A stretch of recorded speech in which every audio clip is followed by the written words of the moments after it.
Hello, and welcome to Nosotros, the podcast about Mexican-American politics, history, cultura y más, brought to you in part by the Gomez Law Firm.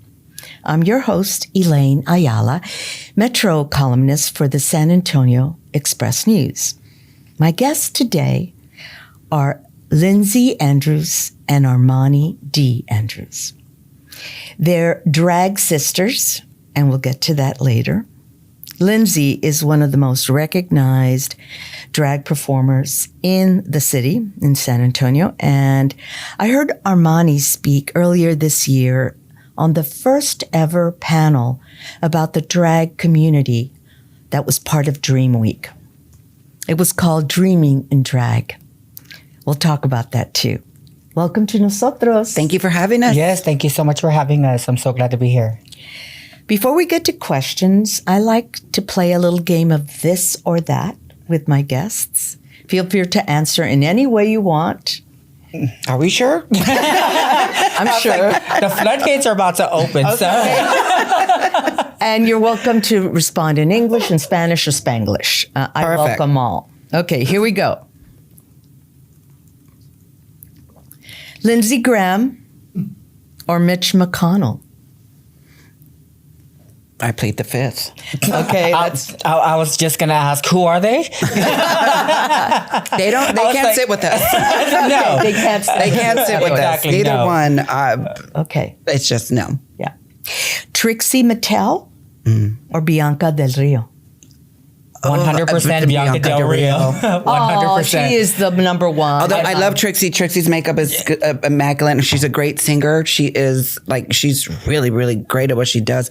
But Bianca, because of her comedic response to stuff. Oh, she's so good. Yes, and being a stand-up comic. She won the last season or the sixth season of RuPaul's Drag Race. And then she's gone on tour and she's sold out all over. You know, she's all over the place. And what I love to see too is all the growth in their careers, because they've been able to cross over to Netflix. Some of them to mainstream. Mainstream. That's right. I mean, I remember that when I first saw her, when I heard about her, she was in New Orleans, where she first originated from, and everybody knew to go to her show because she's just that funny. And I'm so grateful for shows like RuPaul's Drag Race, because people that have that, hopefully I get on there someday. And it gets on there. You are a great comedian. Oh, thank you. I've seen not only your shows, by the way, in our audience today is our favorite boy. Oh, I love my Mikey. And he is responsible for encouraging this, for helping me. And also, he was such an important person on your panel during DreamWeek. He's always been an important person, not just for the panel, but for our city. I mean, I could praise him so much. He is all our communities. He's not just in one spot, which is what I like to do. Is I submerge myself in everybody and every aspect of every culture.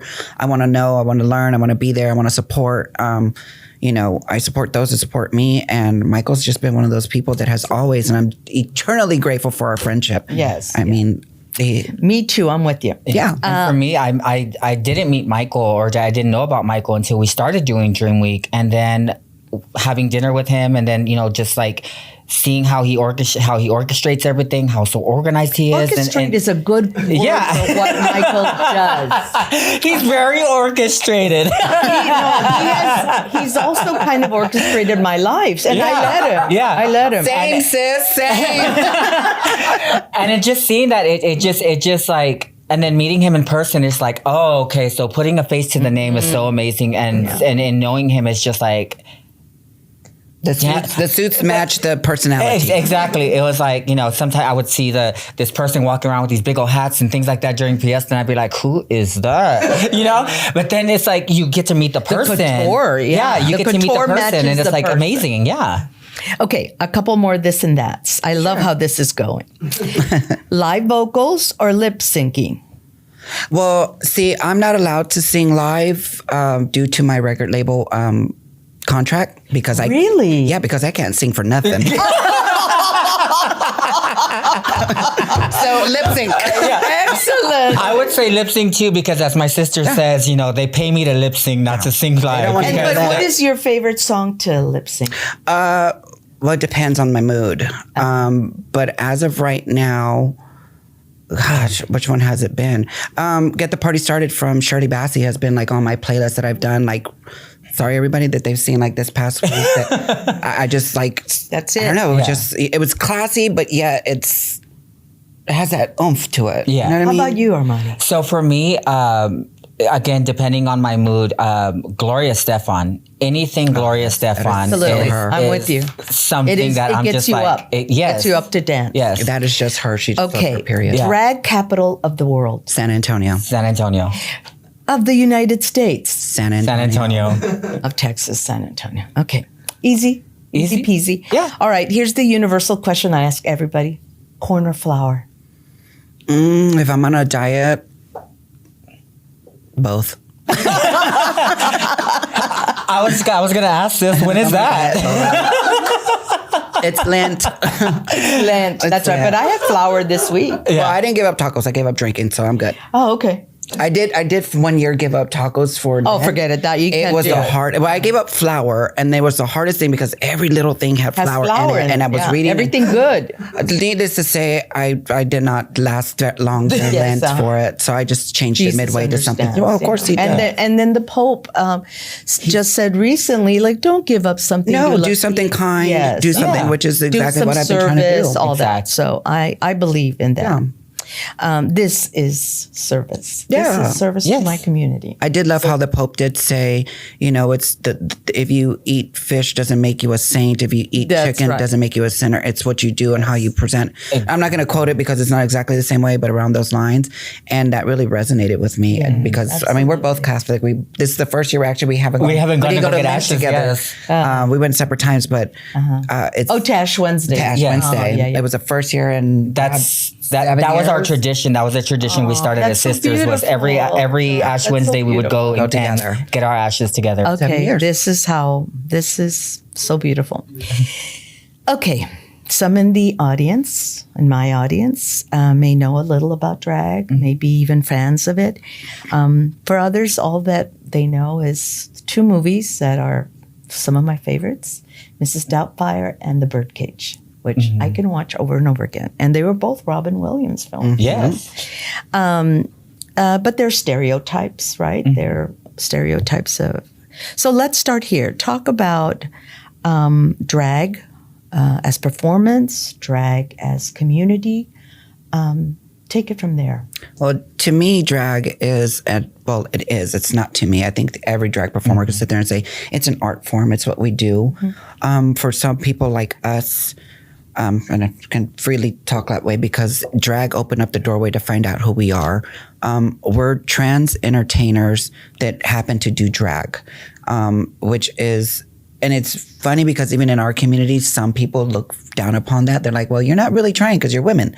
I'm like, well, okay. But, we still do everything that we still, get done up. We still do all this stuff. But drag is just a way to self-express. And again, like we said earlier, it depends on the day and the mood. Like when I'm performing, I choose a song that day or that week. It's just the mood that I'm going in. If it's something that I'm fighting for, I'm going to do something, that's going to be. And lately, that has been Lily Allen's. I won't say the word. Blank you. I have done that. By the way, plenty you of times. can say that word if you want to. Okay. I'm trying to be respectful. I love it. I love it. Yeah. I had State Senator Gutierrez here. Roland. Oh, yes. Who uses that Roland word all the Gutierrez, time. yes, I have- But his I have done wife that. told him that morning, please don't use that word. So he was real respectful. Well, when we did drag out the vote, I was doing the same thing, and then he came out with all the F-bombs and this, that, and the other. And by the time I knew what I said, well, he said it, so I turned around and said, well, yeah, well, fuck that shit. I was like, all of that's out the door. I was like, I'm I done. know. Let's Yani keep it modo. real. I said, Let's thank keep you. it real. I said, thank you, Senator. Absolutely, because he is famous. And for it. he's really, but I mean, he was passionate. The words that he spoke, and shout out to Mr. Gutierrez. I mean, he was I mean, he really got everybody going, and he, you know, we gave him a little extra time than we were giving everybody, but he was just he's passionate, and he's a great ally. I can say that. I've seen him plenty of times, but back to the question was, yes, the question was about how drag culture for me. I mean, it's just how it is for me. It's self-expression. It's how we do. It's how we're feeling.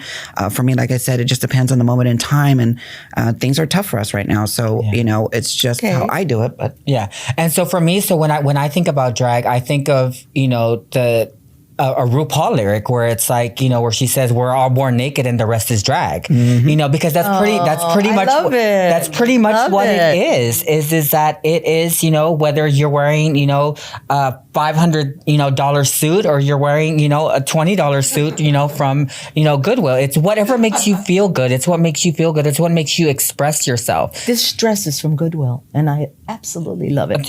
Girl, so is this blazer. Well, I feel bougie. I went to Saks.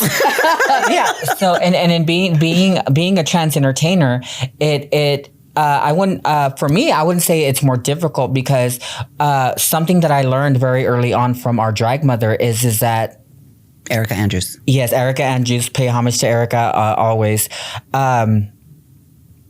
You need to separate the two.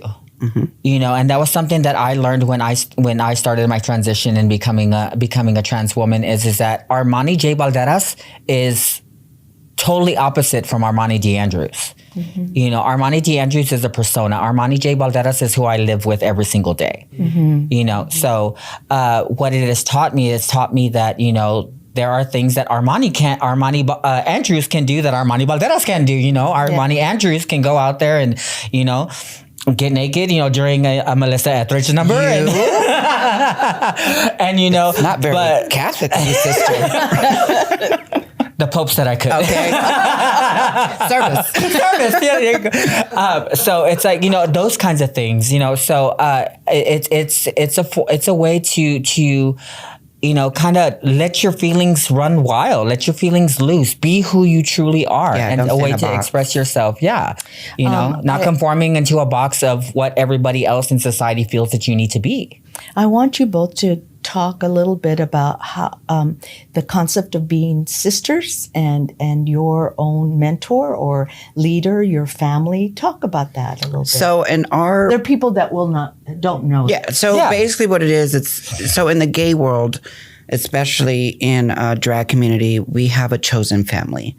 And I think everybody has a chosen family. There's not everybody and anybody in the lifetime that doesn't. I mean, there's families that, you know, get friends married. Or family. Yeah. And you know, you have your chosen family, and that's what we have. We have a chosen family. Our chosen family so happens to take the name of Andrews, the last name of Andrews. The matriarch is Tandy Andrews. She was worldwide famous. She was on she was on Phil Donahue, Sally Jesse. She did so many TV shows. Then our drag mother, Erica, she also competed. She won international show queen. Yes, international show queen in Thailand. And I mean, do you personally know her? Or yes, we knew. Yes, we knew her. We actually now? Personally. Yes, she passed away. She passed away about 14 years ago. No, 2013, I believe. 2013, yes, I believe she but passed away. she's the matriarch of us all. She's done all this stuff with us. She taught a lot of us. She taught us stuff without teaching us stuff, because she would sit there and within seconds, sometimes she would turn off the light on you and be like, okay, get ready, or put it low, or she would do stuff to like, okay, you're on next, and you'd be like, I'm not ready, and you're on next, and you had to go. Yeah. But it taught us to be, you know, self-professional in a way that you never know what's going to happen. You never know what time you have to go on. You never know. Things can happen in show business. It happens. Exactly. So she taught us how to do that. Mm-hmm. And then she named me, she named Armani, she named quite a lot. So many that I can't remember all of them half the time, but I'm like, yes, I remember you. And you're all sisters. We're all sisters and brothers. Brothers and sisters. And we all share the same last name. Some continue doing, you know, performances. Some don't. We have, I mean, there's so many. Roxy Andrews is our drag sister. Mm-hmm. Honey Andrews, she's a I want to say nationwide, Selena impersonator. She's known for that. Wow. Yes. She's from Corpus Christi. There's Danny Dash Andrews. He's a Michael Jackson impersonator, one of the best if not the best Michael Jackson impersonator. There's so many people. And then, you know, you have us that are And how did just y'all great. how did y'all meet? Like, tell us a little bit of it. We've been sisters We've been before. sisters way before the Andrews name. So I met Lyn-Z in doing drag, you know, and backup dancing for several other people.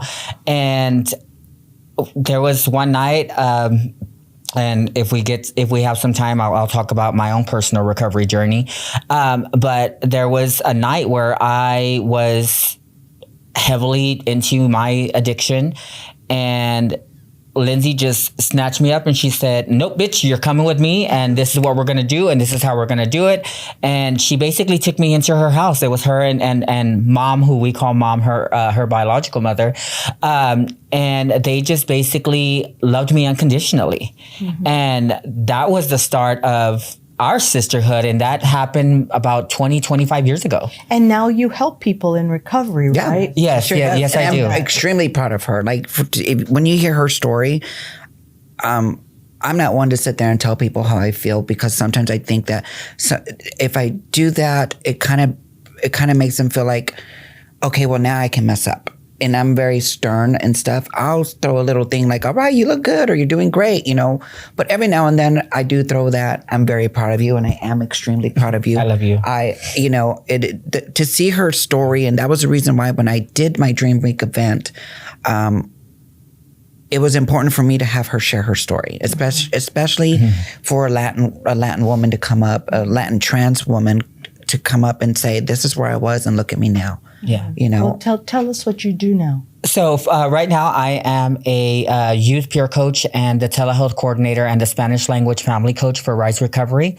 Rise Recovery is a nonprofit organization that helps teens, young adults, and family members overcome the effects of substance use. And what we do is we use our own lived experience to be able to help these individuals and to guide these individuals. Me, myself, my own personal recovery journey, I went through many years of alcoholism, drug abuse. I was addicted to methamphetamine for 6 years. I ended up homeless. I lost my husband. I lost, contact with my son, contact with my family. And it was all because they were protecting themselves. And, you know, there was a time when Lyn-Z and I didn't even speak because, again, she was protecting herself. She was protecting her family. And at the moment, I didn't understand what was really going on until I finally took a step back and I saw, like, this is what I'm creating. This is the damage that I'm doing. And so I've been clean off of substances and alcohol for 4.5 years. My clean date is January 30th of 2020. So pretty much, you know, no fronts, pretty much coming up on 5 years. And in those 5 years, I've been able to help individuals. I've been able to help myself grow professionally and, you know, spiritually and mentally, from living in a sober living house to actually going out and getting my own apartment and living by myself, you know, like actually paying bills and paying them on time. You know, these are the kinds of blessings and these are the kinds of things that are able to happen. And we're rebuilding those friendships and those relationships that I once lost. She knew I wasn't going nowhere. Yeah. I was not going to leave my sister behind, but you know. Okay. I want to ask about how we're all living right now under the rule of Donald Trump and Elon Musk. So what's been the impact of right-wing, anti-LGBTQ plus politics and legislation, especially now under Trump and Musk? How insured are we? Because I'm about to throw this cup. Like the Daily Show. Yeah. Well, the sad part is it's not just 45, 47. I don't like to say his name. I stand by Whoopi Goldberg with that. I'm not going to give that individual, I don't want to say human being because that's not what any typical human being would do. Yes. When it comes to Elon Musk, I think he is just meddling in something that he should not be. I didn't know, none of us voted for him. I don't think he's got anything for our country that's going to do any of us great.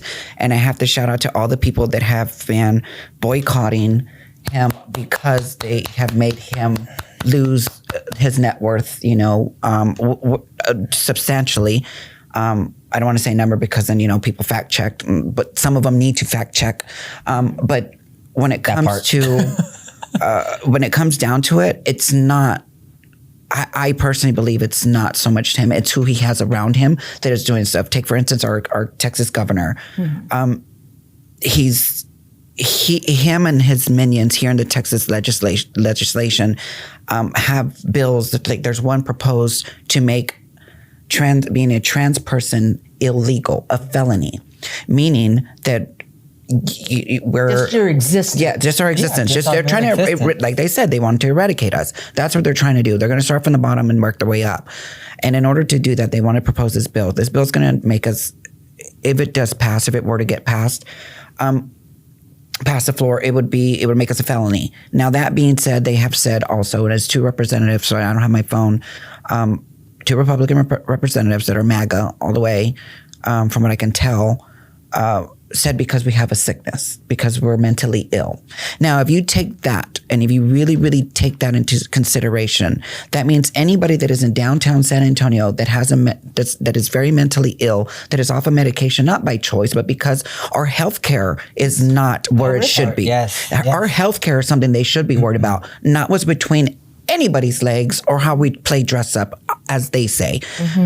That is nobody's business. But what it should be everybody's business is healthcare. Why can't we get people out there? Why can't we get people the healthcare they deserve? So if you're going to use that in turn and say that we're mentally ill, that this is why we should be, incarcerated, well, then what about the person that is bipolar, that is off their medication? Just because they're bipolar doesn't mean that they have to be, catch a case. I'm sorry. Everybody has something wrong with them. There's nobody in this world that is 100% pure. If you are, then you are Jesus. And then we need to be talking to you, because then you are completely, it's whatever it is. And I don't understand why they want to do so much harm. We're 1%. 1% in the world. At best. In the world. Why pick on the 1%? Why do you want to pick on the 1%? Because it's an easy way to distract away from the real things that are happening, like healthcare. Yes. I recently did a panel at UTSA for the UTSA social workers alumni group, and I was on the panel with Miles Rodriguez, who is an ambassador for young trans individuals, the Honorable Judge Rosie Speedlin Gonzalez, and State Representative Diego Bernal, and Representative Bernal said something that really, really stuck with me. Is that this is not brand new. No. The LGBTQIA plus community and the trans community have been under attack and scrutiny for many, many years. Yes, decades. absolutely. And what they're doing is they're saying, okay, we think these people are weak, so this is what we're going to do, is we're going to pretty much erase them because they're not as equal as we are. They're going to try. They're going to try to erase. We cannot be erased. And that kind of leads to another question about underground communities that feel they're in danger or somehow threatened. And is that taking the trans community, the drag community underground? Do you still think that community is still underground? Or really is it being more embraced over time? Like when I go to a show, I see the whole world there. It's really representative, especially and old and young and all kinds of ethnicities. And so for me, and speaking about the bill that Lyn-Z was talking about as well,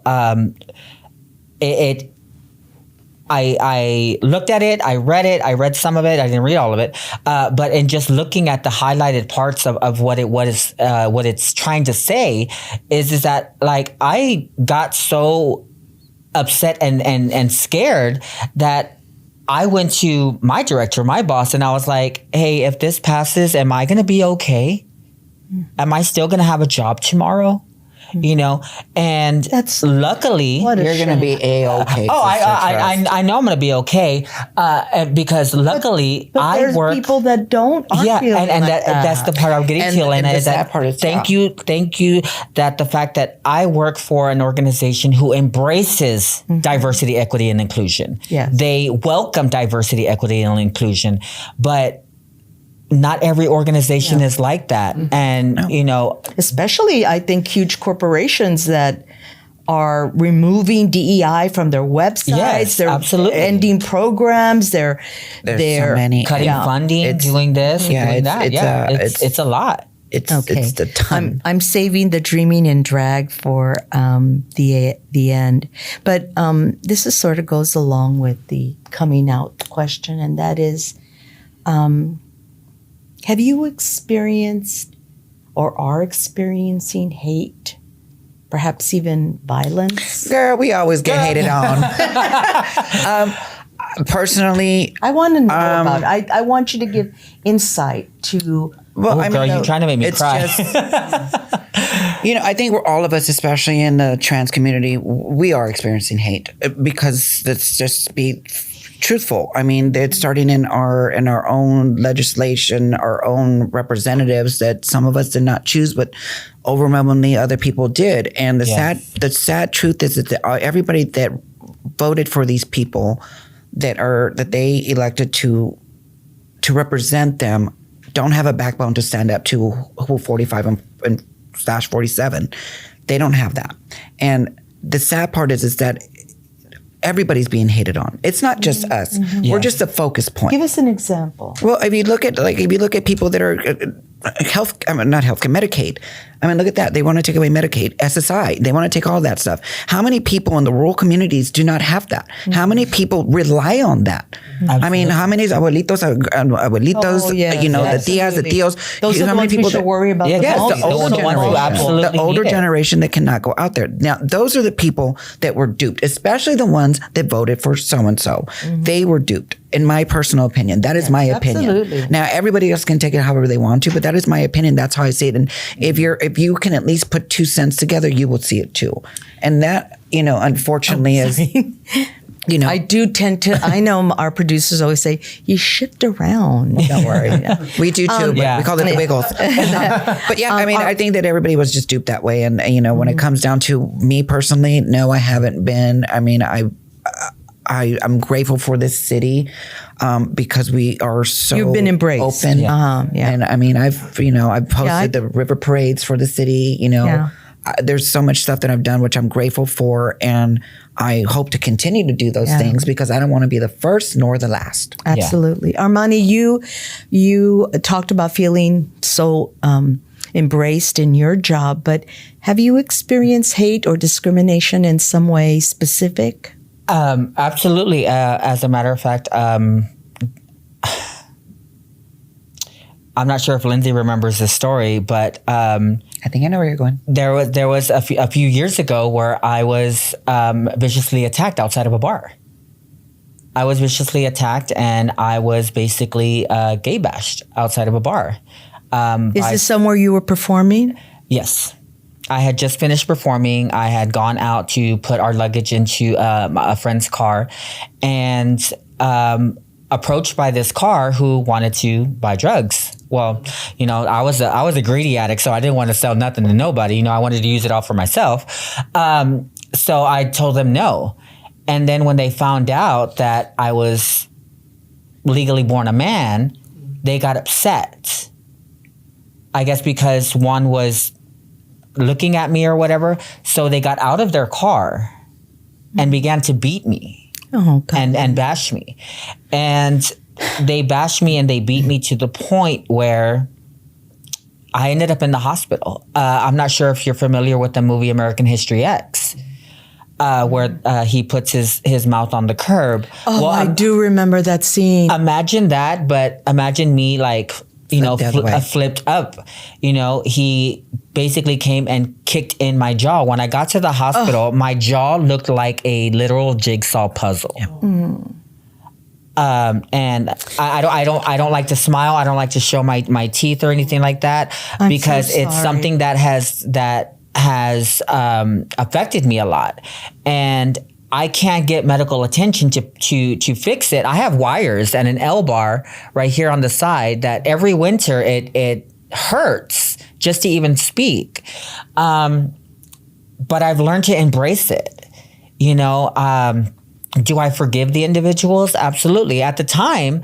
How long ago did this happen? This happened about 8 years ago. Oh, God. This happened about 8 years ago. And at the time when I made a police report, they were not very helpful, we'll just say that much. Oh, God. And one of the cops basically told me, well, you brought this on yourself because of being in drag. But now it's a part of me. It's a part of my story. It's a part of a learning experience. I remember calling my sister and I lost it, girl. I lost it. Yeah, I was out for a vengeance, but I mean, I was grateful to see that at least she was still alive. Yeah, that's right. First and foremost, you survived it. Yeah, I did survive it. And even when I started making, and that was just, me doing drag, and even when I started making my transition, it's like, people judge what they don't know or what they don't understand. Absolutely. And so, before I got my car and before I, got my apartment and things like that, I would ride the bus. And, granted, I have thick skin, you can't call me something I haven't been called before, or that I have called myself. So it's like, we get the snares, the snickers, well, you're really a dude. Yeah, I know how I was born. But that's not how I identify. That's not who I am. And that's one of the things that this bill that is proposing to be passed or what they're trying to propose to be passed affects a lot of people because, like I said, I work for an organization where we celebrate diversity, equity, and inclusion. Not everybody else does. That's right. So they are the people who I'm here to stand up for. They are the people who I'm going to march with, coming up later on this month. So one of the things that was left for me after that Dreaming in Drag panel, which was so rich with stories and so moving and funny and sad. Thank you for attending. Yeah, it was great having you there. It was so great, and of course Michael's doing, and I want you to talk about that big moment. To me, it was a historic moment because there were a lot of people that probably saw it on the schedule for DreamWeek and said, I'm going to go to that. And that's why it's an important, I love how show Napodia is opening up DreamWeek. Yeah. Every time there's something new to explore. Talk about what you're left with now. So, and I should say that you organized and orchestrated this whole thing. I produced it, organized it, put it together. I had a very small but very powerful team. Danny and Belinda Espinosa, and they were, and Belinda Cantu. They were, sat down with me. We talked. Danny really helped me get the ball going because my brain is. I had so much that I wanted to do and so much I wanted to put in there that she helped me. Everything I had, she jumbled all together and put it in a perfect form and format, and it made sense to me. And I was grateful for Show for doing this because it was the first all trans inclusive and drag inclusive DreamWeek event, and it had not been one when I had spoke to Show and I had told him, there's been so many times that I've been overlooked. There's so many things that I've tried to do. People try to steal my ideas, or try to take something away from me, and I've worked so hard on it. And he was like, well, nobody's going to take this. It's going to be yours. Do with it what you will and what you must. And I did. And when it all came together and when I handpicked every person on the panel. They were wonderful, by the way. They were wonderful. not only was there a great deal of beauty on stage, but I really loved the older woman who was Donna McKim. Oh my God. Miss Texas Classic. Miss Yes. Texas, Oh she was my Texas God, Classic. she was wonderful, and I loved how she was wearing sensible shoes. The rest of you were not. No. I put on my heels in the back. So. But it was, it was really good to have. And then I wanted to have also the representation of a male drag performer, in which that was great to have Valentino on there. And when it came down to it, I was like, I don't want people to think I'm making this about me.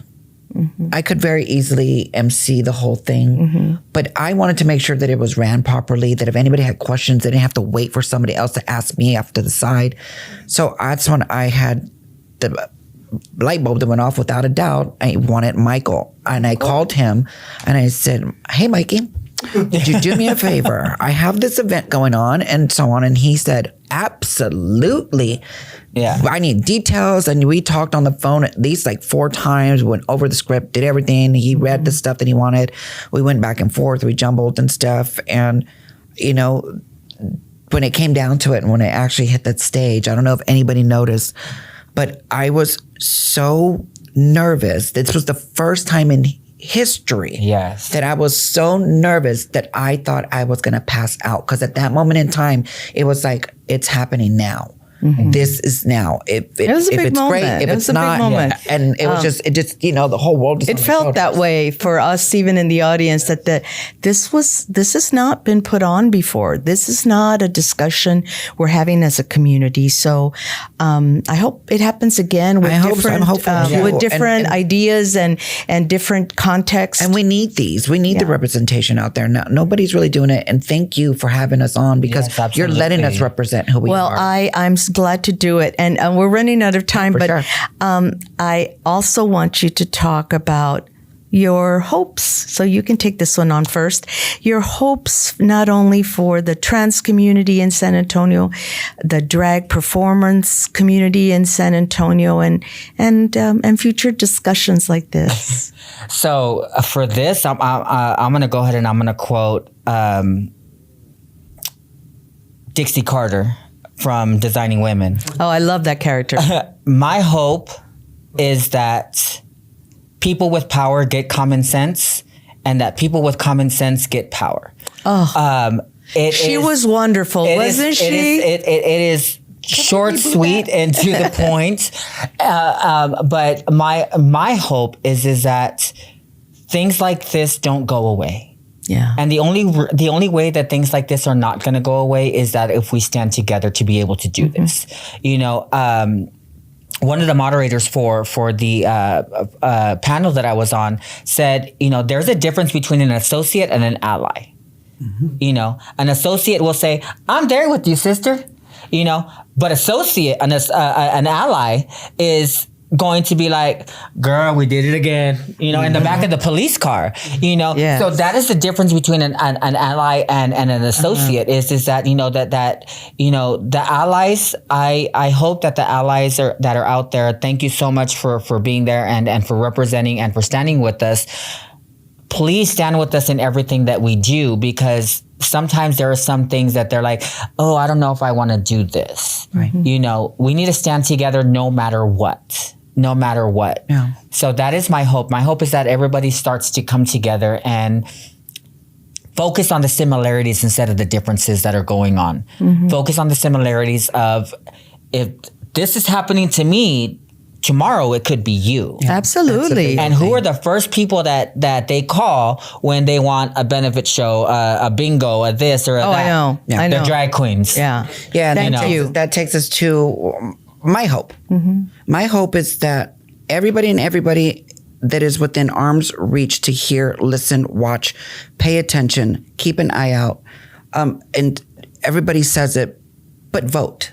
It matters.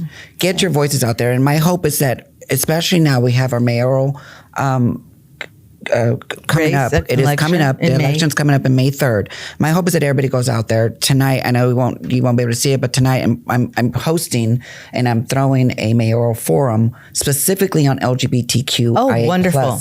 Wonderful. issues for the next mayor. I'm hoping that the next mayor just doesn't talk about it, but they're about it. Exactly. That whoever is coming out here in this city is going to be there, that's going to walk with us, that's going to stand with us, and not just say it, that they're going to actually be there in the forefront, stand next to us, because I hope and I pray that San Antonio becomes a LGBTQIA plus sanctuary. Absolutely. So that way everybody and anybody feels comfortable and safe. That is my hope, because the hope is not for me anymore. The hope is for the future, for who the future me that was me back then. Mm-hmm. Ya estoy vieja. No, you look so good. You look so young. Okay, thank you so much to both of you. Such fabulous guests, and I love all the information you shared, and we'll do it again sometime. Yes, of course. This was awesome. Thank you for having me. Thank you so much for coming to Nosotros. And you can watch the video version of Nosotros on YouTube and listen to it everywhere you get your podcasts. My Metro column appears Wednesdays and Fridays in the San Antonio Express News. And if you want to reach me, my email is eayala@express-news.net. Thanks for listening, and see you next time on Nosotros.